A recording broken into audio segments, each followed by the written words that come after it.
Hi, Jack here from HomemadeCheese.org with our second video on cheese making at home. Now this second video is going to cover mozzarella cheese. It's a really straightforward, easy cheese to make, but it introduces us to rennet for the first time, which you can read more about on the website.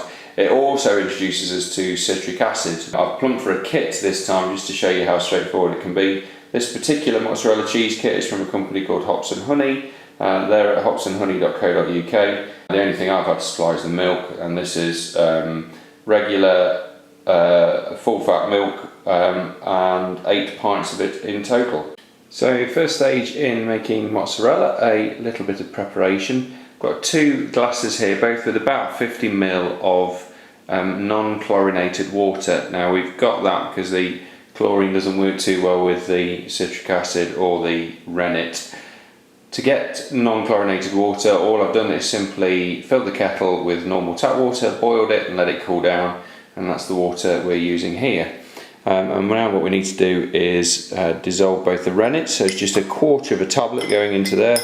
That will dissolve slowly, and about 1.5 teaspoons or so of citric acid, and that will dissolve in there. Right, with the citric acid and rennet tablet, 1/4 rennet tablet slowly dissolving, it's time to turn our attention to the milk. Obviously we need a really big pot to make this cheese in because we're using a lot of milk. So what I'm putting into here now is our 8 pints or 4 litres of full fat milk, the blue milk from your local grocer. You'll probably read the article about milk on the website. For this particular cheese, we don't need to be too picky about non-homogenised, perfectly normal full fat milk will work fine. This is the rennet tablet, or the 1/4 of a rennet tablet. Now though we talk about it being dissolved, really it doesn't dissolve, it kind of just breaks up and sits there in powder form. That's fine, that's exactly as it should be. Before we pour it in the milk, we'll just give it one final stir so it's all mixed up nicely together. But just handy for you to be aware that that's what actually happens when we talk about dissolving the rennet tablet. With the milk in the pan, what we need to add next is our citric acid. So in solution we pour that in, fairly straightforward, and give that a stir.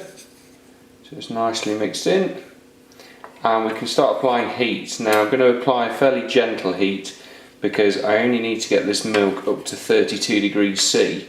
So if you consider that human body temperature is 37, we are not trying to get it very warm at all. We're at 32 degrees and it's now time to add our rennet. Now rennet will sink in the milk unless we stir up and down, so just one final stir for the rennet. So we pour the rennet in, our rennet solution in, and then it's an up and down stir, up and down, up and down. So now the rennet is added, it's time to remove the milk mixture from the heat and just let it rest now. We'll give that about 20 minutes. And then that will help give us time for the curds to separate out from the whey. Okay, so now we very clearly have separation of curds and whey. Let me see if I can just show you that. So around the edge of the pan there, you can see where the curds have come away, and we've still got whey in the pan. So there, you see that? So really great example of curds and whey, and that effectively, the curds are our cheese and the whey is something that we don't want. With a long sharp knife, straight in. I'm making them 1 inch wide or so. It's not imperative for this cheese recipe, but it's really good practice when you have a go at making say a cheddar, where a bit more control is needed over the size and shape of your curds. So I just put across, and you can very clearly see now the creamy curds against the backdrop of a yellow greeny kind of liquid. Now I've cut the curds, it's time to go back onto the heat because we want our curds up to about 40 degrees. Now that our curds and whey have been heated up to 40 degrees, it's time to separate them out. And what you'll be able to see there is that the curds have broken up somewhat, so they're still very clearly separate from the whey, but they're not the big lumps that they were when we first put the knife in and split them up, because we've been stirring them to heat them up. So a lot of recipes, including this one, call for a slotted spoon. Frankly, a slotted spoon is not going to be very helpful with curds that size. So I'm going to use a ladle and we'll pour the curd and whey mix via a colander which has been lined with the sterilised cheesecloth. Now this is going to take me a couple of minutes, and then I'll come back and show you what we are left with. Right, I've transferred the curds into a microwavable bowl, and what you can see here is there's still a bit of whey in there. So I'm going to separate that out. I'm just going to pour that off into the sink, and then we're going to be left with a really large clump of curds. That is then going to go in the microwave for 1 minute, which should heat it up enough to start becoming stretchy. So 1 minute in the microwave at full power. What I'm going to do now is just pull it together.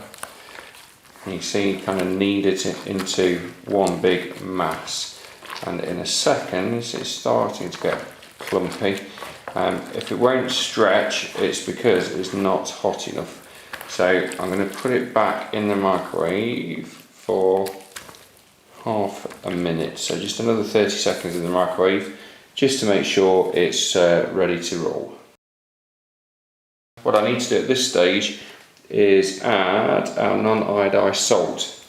So about 1.5 teaspoons is spot on.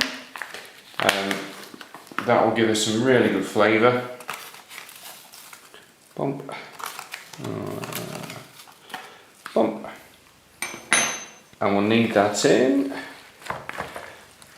just to make sure it's nice and evenly distributed through the mix.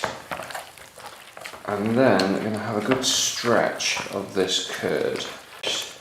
So it's all becoming one mass body. I hope you can see that now, how it's really ready to stretch away. Okay, I prefer it not handled a huge amount. I find it softer that way and more creamy. We get a really good stretch on it. One final shaping, and here we go. Here's our mozzarella. I'm going to put that into this iced water, and what that will do is just hold the shape.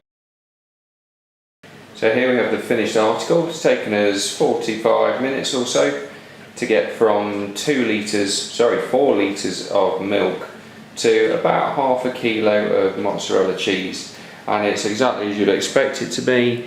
It's really soft and light and tearable, and these bits can just go straight on top of pizza or into a salad. Absolutely stunning. What I'm going to do with this for now is stick it into a container into the fridge, and I'm going to have it with dinner tonight. And what you can do next is go back to HomemadeCheese.org and stay tuned for our next video, where we're going to be looking at how to make a soft cheese. So until then, take care. Bye bye.